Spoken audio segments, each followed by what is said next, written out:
আমরা কোথায় এসেছি?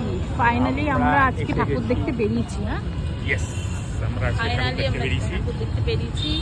চলে এসেছি শ্রীভূমিতে। আজকে বৃষ্টিটা পড়ছে না। আজকে বৃষ্টিটা নেই, দেখে নিন, কালকেও হতে পারে। চলো ভেতরে ঢুকে দেখাই প্যান্ডেলটা।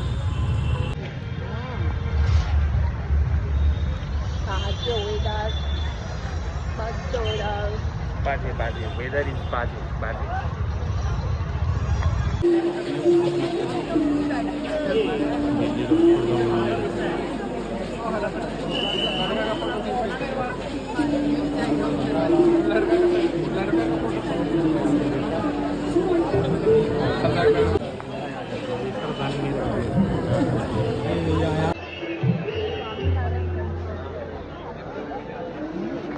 ছিল কোথায়?